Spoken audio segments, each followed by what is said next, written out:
Anyway, uwezo wa kupambanua na kutambua na kuchambua vizuri si kutoamini watu, bali ni hekima. Ndio ambayo tunazungumzia hivi sasa. Si kwamba unakuwa hauamini watu wote au una wasiwasi kupita kiasi, bali unakuwa na uwezo wa kuona na kuelewa hali, tabia na dalili kabla ya kufanya maamuzi ya kumwamini mtu. Hii playlist inatukumbusha kuwa every ending carries the seed of the new beginning. Kwani kuna new beginning hapa sasa hivi.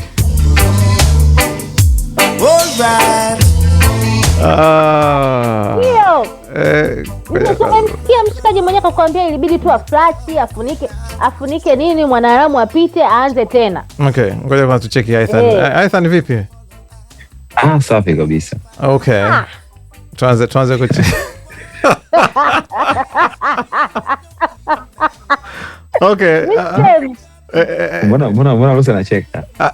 Nimefurahi kukuona. Amefurahi kukuona. Yaani umetoka vizini. Kwanza muulize basi ili atupe hata kwa ufupi tu muulize basi.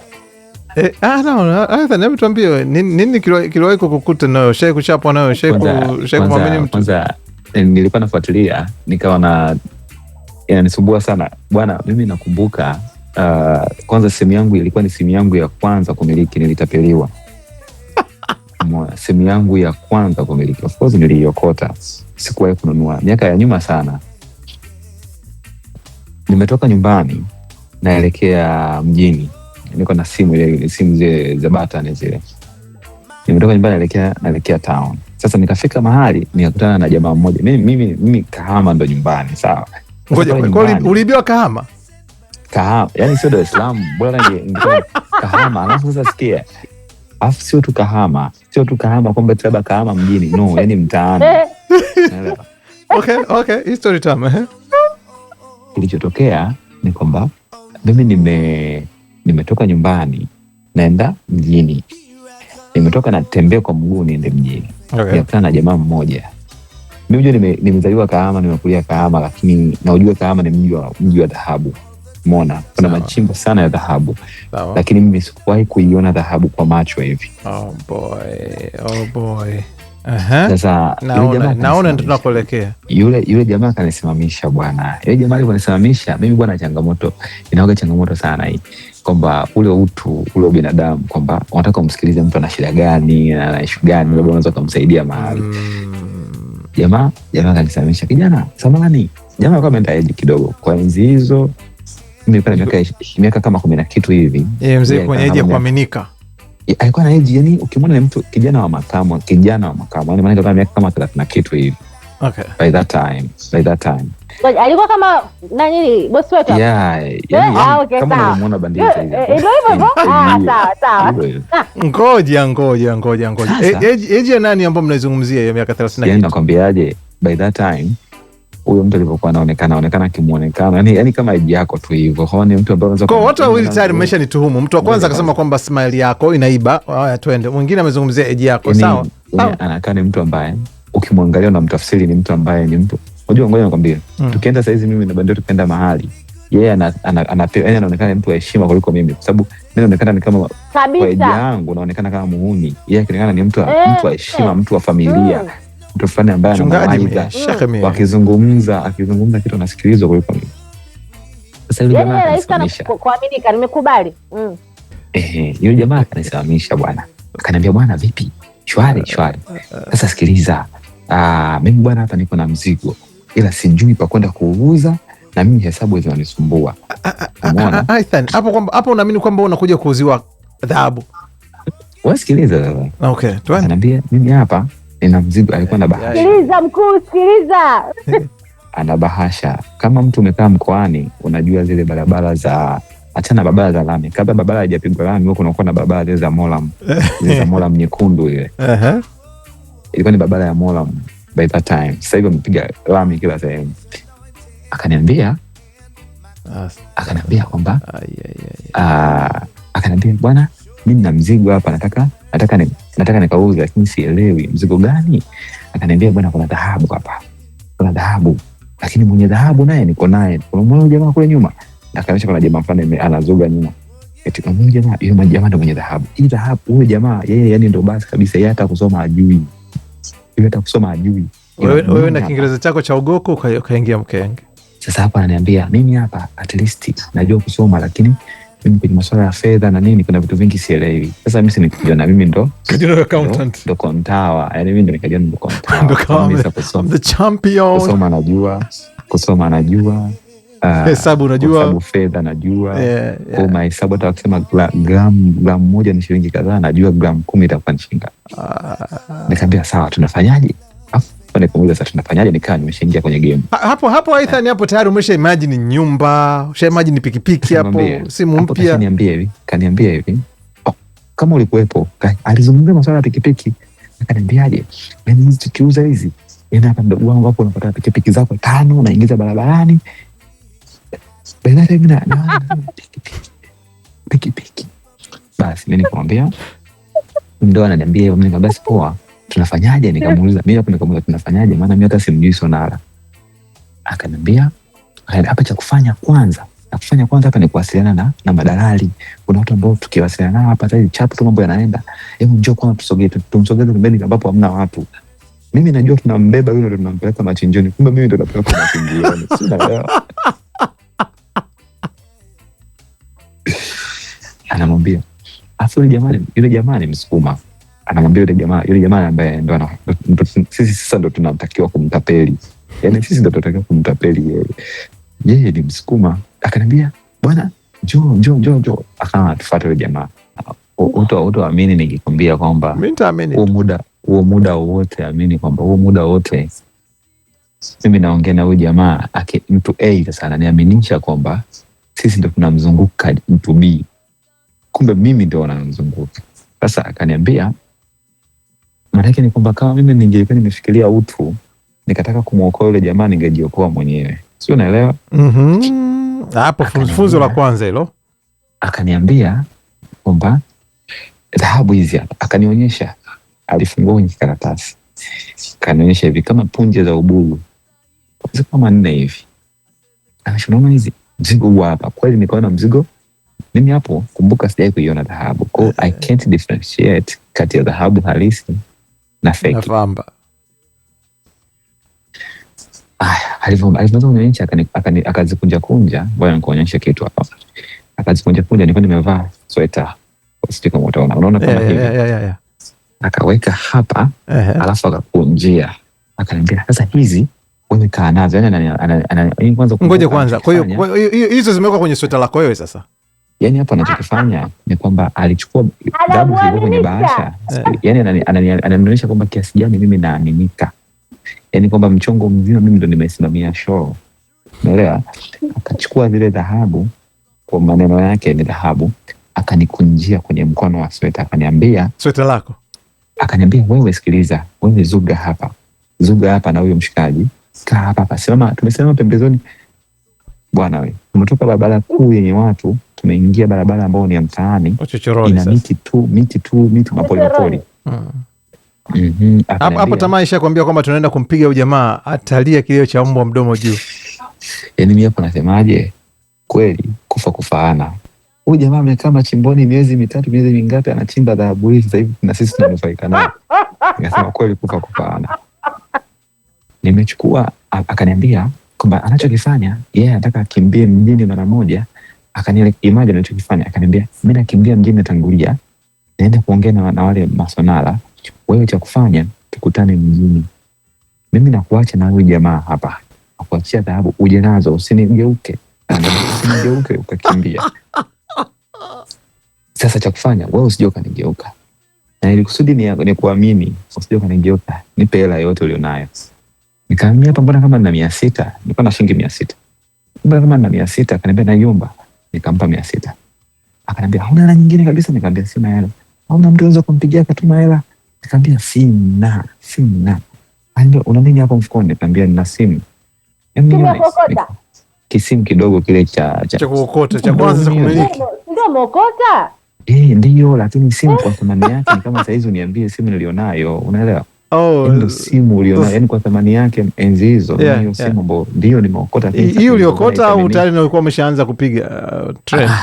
Nakwambiaje, by that time ile simu ambayo nilikuwa kweli niliokota ni iPhone 17 ya sasa. yani nakwambia, si unajua ile simu yako ambayo unakuwa ndo simu yako unatumia, yani thaminisha na simu yako unatumia wewe sasa hivi. Umeelewa sijui? Sawa. Sasa mimi akaniambia hauna hela nyingine? Nikamwambia sina hela. Naomba simu. Acha basi mimi niende na simu yako. Mimi najua nikiwa na simu yako mtu nigeuka. Mimi nikasema fine, sasa niko na dhahabu, shida nini? Akaniambia iko hapa mkononi. Akaniambia cha msingi tukutane njia panda, sio njia panda ya benki ya CRDB. Ilikuwa ni kuna mahali pale town karibu nje ya stendi. Wow. Nje ya stendi kubwa kuna benki ya CRDB. Pale nje tukutane pale. Mimi natangulia, wewe cha kufanya hapa, jua utakapofanya hizo vyote vile. Umtoroke huyu jamaa uje. Chukua hata bodaboda mimi nitalipa. Mimi nikasema poa, kama jamaa anatangulia na mimi naenda na mzigo safi. Oya. Nikabaki na yule jamaa anajifanya mshamba eti elewi eti. Anashangaa. Mimi nilichofanya. Kumbe tayari ni wewe. Nikamwambia jamaa, nikamwambia yule Msukuma, nikamwambia, bwana tumekaa sana hapa. Simuone huyu jamaa akirudi. Hebu mimi nikamwangalie narudi. Ananiambia usichelewe sasa, mseme kaniacha hapa giza itaingia. Nikamwambia poa. Kumbe giza ishaingia maishani mwako. Kweli ni kwamba nilipotoka pale nilikimbia mbio. Yaani baada tu kupita nikavuka kwenda pale barabara, nilikimbia mbio sijaona. Nikakimbia mbio. Sasa wakati nakimbia napita mbele ya nyumbani kwetu. Yaani nyumba yetu ilipokuwa fence ya nyumbani kwetu ya nyumba. Ilikuwa ni fence ambayo unaweza kumuona mtu anayepita barabara. Mimi pastiboni wetu sasa mimi dada yangu ananiita. Wewe umeenda wapi mbio wapi? Kwani una muda una dhahabu? Nikamwambia tulia narudi tu. Maisha yameshabadilika. Akaniambia njoo. Akanikazia kweli sistangu. Nikamwambia vipi? Njoo. Nikaenda. Nikamwambia tusiongelee nje, twende ndani. Twende ndani. Nikamwambia breaking news. Nikamwambia ndani. Nikamwambia sikiliza. Hapa niko na dhahabu. Dhahabu mtoa wapi? Kuna jamaa sio nani namuelezea, yeye hataki kuelewa, ananiambia nione hiyo dhahabu, fungua. Kwenye sweta. Bwana wewe. Mimi naambia tulia, usifungue. Sister life imebadilika. Bwana wewe. Sasa kafungua. Unajua alichokikuta ni nini? Zile changarawe ziko kama mbegu za ubuyu. Lakini uliziona? Unataka kusema? No. Nilichokiona nini muda ule ilikuwa ni dhahabu. Yaani ni mawe yenye mithili ya dhahabu. Unajua mawe yenye rangi ya dhahabu? Ni kama dhahabu kabisa. Yaani sio kile nilicho, yaani yule alikuwa na package hizi. Inaitwa kanyaboya hiyo. Alikuwa na package mbili. Package ya kwanza ilikuwa ni dhahabu ambayo niliiona. Package ya pili ndio ilikuwa changarawe. Kwa hiyo alichokifanya alibadilisha, akaswitch ule wakati wa yule jamaa baada ya sister kunionyesha vile, acha nikwambie, nilitoka pale mbio. Wa kwanza ninayemwaga ni yule aliyebiwa. Unarudi kule ukute.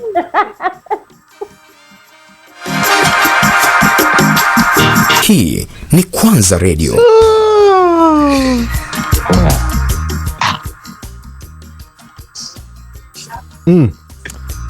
Theme yetu ya leo tulikuwa tunazungumzia kuhusiana na swala hili ambalo the hidden cost of trust and deception. Kumwamini mtu kaamini unapewa dhahabu, unajikuta kwamba umefungiwa mbegu za ubuyu. Lakini ndio hivyo nasema easy come easy go. Sasa ujue kitu kimoja ambacho mimi nilijifunza kikubwa kabisa ni kwamba yule jamaa alichokifanya kwenye mazingira yale kutaka kunitapeli mwanzoni kabisa. Sababu hii game wanaichezaga vizuri mwanzo kabisa. Hata wanaanza kuicheza mwanzo kabisa ndio inaanza. Mwanzoni alichokifanya mwanzoni kabisa, alinitengenezea mazingira ya kunitengeneza mimi nijihisi kama vile nina nafasi fulani ambayo sina.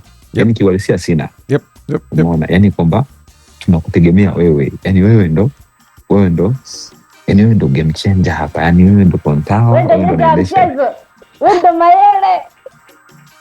Wewe ndo kila kitu. Wewe ndo nani? VAR ndo kila kitu yani. Bwana anatengeneza mazingira, lakini pia baada ya kuwa ameshatengeneza. Kwa hiyo like kikawaida wao watu ambao wanakuja kukutapeli hivi, unajua kuna mtu mwingine kusikia story ya mtu alitapeliwa na baba mkwe wake. Ndio baba mkwe, baba mkwe, kwa sababu kuna ule utapeli ambao mtu anakutapeli akijua what are you going to do, unanifanya nini. Yani mtu anakutapeli anajua utamfanya nini. Ushauri wako sasa kwa vijana, maana kuna mtu mwingine hapa sasa hivi anakwenda kufungiwa ubuyu. Mimi nafikiri kitu cha msingi ili kuepuka utapeli bwana. Mimi huwa nasema hivi, okay, I'm sorry kama nitakwaza watu wengine, lakini mimi ni mtu ambaye siamini katika bahati nasibu. Siamini kwenye kubahatisha. Sema siamini tena, maana yake ulisha. Yani siamini tena. Kweli ni mwenye kuamini kwenye hicho kitu. Siamini tena kabisa yani. Kuna mimi ninachokiamini ni hapa. Nikiwa na buku langu, naridhika na hilo buku. Yani bora nilitumie buku kufanya kitu ambacho kitanithaminisha na buku kuliko nitumie buku kujaribu kuzalisha kwa haraka iwe 10,000. Yani bora hilo buku langu nilitumie hivyo, yani nijue tu niko na buku na liwe la uhakika. Bora buku la uhakika kuliko 10,000 ambayo ni ya kubahatisha. Kwa hicho ndio cha msingi, kwa sababu ukiangalia mazingira yote ya watu ambao wametapeliwa, angalia 99, achana na waliotapeliwa kimapenzi, naongelea waliotapeliwa kimali na fedha na nini. Watu wengi ni waliamini kwamba wanaenda kugain from nothing. Like, waliona kabisa kwamba kuna faida ya haraka, kuna kitu ambacho kimewa impress, lakini inageuka ndani ya sekunde kadhaa tu. Kwa hiyo yani bwana, kikiwa kidogo ishi nacho kidogo. Yani usiamini kwenye mchakato ambao haujui mchakato wenyewe unaenda vipi. Ndio maana mimi mtu akiniambia sasa kuna business fulani, wewe njoo utafanya hivi, nakuuliza wewe unanufaika nini na mimi? Kwa sababu kwa mfano kuna watu wanakuja na hizi, kuna vitu vingi sana vinavyoendelea. Mimi kuna vitu vingine najua ni vya kweli, lakini sijawahi kujiingiza. Najua ni vya kweli. Kwa mfano mchezo kama ya uwekezaji. Mimi huwezi kuniambia kwamba nije niwekeze kwenye kununua forex, kitu gani, na wakati wewe unanufaika vipi? Ndio mimi nitapata mamilioni, wewe unanufaika vipi? Kwa sababu kama hiyo kitu inazalisha, binadamu tuna asili ya ubinafsi. Kama inazalisha kiasi hicho, kwa nini wewe sikuzalishie wewe ukanufaika wewe? Yani kwa nini uniite na mimi? Kwa nini mimi nije? Kwa nini wewe aidha hujaona bango limeandika ninakupatia utajiri, afu bango lenyewe limeandikwa kwa marker pen? Yani mganga anaweza kukupatia utajiri. Ndio hapo sasa. Yani kwamba kabla kitu akija, yani mimi lazima nijue kwamba wewe unanufaika vipi. Ukiwa na mentality hiyo huwezi kutapeliwa. Ukiweka hiyo mentality kwamba like why mimi na wewe, wewe unanufaika vipi? Kwa hiyo ukishagundua hilo, utaridhika na kile kidogo ambacho uko nacho, ambacho unajua kabisa mchakato wake ni kwamba hii buku nikienda nikanunua karanga mafungu mawili, nikanunua ya buku, nikaja nikayauza, nitayauza buku jelo nitapata 3,000. Easy. Otherwise no shortcut. You see their faces but you never know their thoughts. Ndio hao anakuambia every baby know that talk is cheap. Hata mtoto anatambua kwamba maongezi yako cheap. Anasema you see their actions but you never see their reactions. Ila kitu kimoja tu kwamba time and time alone will prove the story, and everybody will see, truth will reveal. Pale unapofikiri kwamba unapiga mwendo, unakimbia kwenda kuiwai gold, kumbe unakwenda kuwai kuonyeshwa mbegu za ubuyu ambazo zimefungwa kwenye nani yako. Anyway, zimekuwa ni dakika 80. Lakini kabla hujamaliza, nafikiri kuna kitu nasubiri sana nikisikie. Kutoka kwa nani? Kutapeliwa. Wewe umewahi kutapeliwa? Nimewahi kutapeliwa. Sema tatizo muda umeisha. Ilikuwaje? Muda umeisha. Muda umeisha. Tumezidisha muda kwa dakika 20. Nimewahi kutapeliwa big time. Alafu yani mpaka leo. Unajua, mpaka leo jamani ningemkamata leo hii. Lucy, nitakwambia kitu kimoja. Lucy, kuna watu wawili. Kuna mtu ambaye ametapeliwa na mimi nimetapeliwa na mtu nisiyemjua, kwa hiyo nina confidence ya kuzungumza. Kuna wale ambao wewe umetapeliwa na baba mkuu, unakujaje kuongea? Mimi nimetapeliwa na mtu ambaye nilikuwa simjui, ila ulikuwa lofa fulani hivi. Yani nikirudi nikiangalia hivi, yani hasira nilizonazo kuhusu jinsi nilivyotapeliwa ndio ambayo nikimkamata yule mtu. Idris Sultani alitapeliwa mabilioni na ana confidence ya kuzungumza. Haya, Diamond Platinum alitapeliwa helicopter sijui na nini mabilioni na ana confidence ya kuzungumza. Wewe kwa nini hutaki kuzungumza? Mimi sio kwamba sitaki, aidha ni muda. Sasa hivi tumezidisha dakika 20 tangu kipindi kimeanza. Kama producer wa Dondoo umezungumza. Mimi namiliki muda. Mimi ninamiliki muda. Yeye mwache amiliki muda. Lakini mimi si ndo naandaa hiki kipindi. Relax. Lakini kitu ambacho mimi tu naomba niongee kitu. Mimi nilisema maisha ni mieyusho sana. Sema siku mkija kuuliza kwenye mkija kugeuza meza kwenye swala la kutapeli, kama mwae kutapeli mtu, nitawapa story na story nyingi sana. Na mimi nasema hivi, maisha ni mieyusho sana. Kama Aisan zile mbegu za ubuzi ingekuwa kweli ni dhahabu, asinge pichi yake ingekuwa tofauti hapa leo.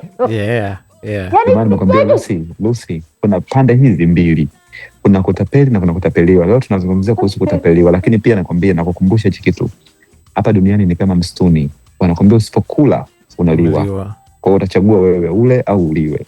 Amini kwamba hivi vyote vile. Turuhusu tuondoke bwana. Zimekuwa dakika 82 za kuelimishana, kuhabarishana, kuburudishana kupitia Dondoni na Rege. Mara nyingi ni dakika 60 za kuangalia maisha kwa jicho la tofauti, si tu muziki bali kwa ujumbe ulioko nyuma ya simulizi, kila wimbo na hata kila somo ambalo tunashare kila Jumamosi. Kila kitu tunakwambia hapa kwamba kitu muhimu unachotakiwa wewe kutambua ni kwamba katika wiki ya 4, Jumamosi ya 4 ya mwezi tunakuwa hapa katika Duet. Kitu muhimu ambacho mimi personally nataka uondoke nacho leo ni hiki. Usiwe na haraka ya kuamini, kwa sababu unasema kwamba ndani ya muda, kama alivyosema hapa Nasio Fontaine, akasema kwamba anasema tutaondoa, anasema we gonna take the mask off their faces. Alafu utaanza kulizana who that is. Usiwe na haraka ya kuamini, sawa bali uwe na hekima ya kuweza kuchunguza, kwa sababu ndani ya muda mfupi tu. Kingine ambacho mnataka kuaga nacho kabla jaondoka? Nianze na Lucy, producer wangu. Sema. Dunia na watu wake sometimes ni mieyusho, wezi amini. That's it. All right. Aidhan, ujumbe wako kwa wale ambao wanapitia tena wanatamani dhahabu. Bwana, mimi niseme tu tena, niseme tena na tena. Duniani ni kama msituni, tunaishi kama wanyama. It's either unakula au unaliwa. Wakati wowote chochote kinaweza kutokea, wakati wowote, nothing goes for nothing. Dondoni na Rege ndicho kilikuwa kipindi. Studio ni Kilimanjaro, lakini pia unaweza ukaona hapo chini, pande moja tuko Dar es Salaam, pande moja tuko Oregon, na mimi ni Mbelo Bandio. Nimeweza kuungana na Lucy John Bosco Kifaru pamoja na Haithan Abiba ambao ni timu nzima ya Kwanza Production. Tunakwambia kwamba in a world full of noise, learn to listen beyond the words. Not every smile is loyalty, and not every opportunity is meant for you. Guard your mind, trust with wisdom, and move with purpose. Your journey is yours to protect. Angalau usije ukawa hayawani, sawa Anaitwa Kim Kim. Hii ni cover yake Nyensiski. Peace and love. Kabla sona kamilishe mama, tafadhali Mola mwambie milele anichunge mimi nisichezama, mashetani sinivamie, chuki wivu tunakutesana, linda kwako usiwasikie, kwa nini hatuwezi sote kupendana? Woi, wacha niwaambie, labda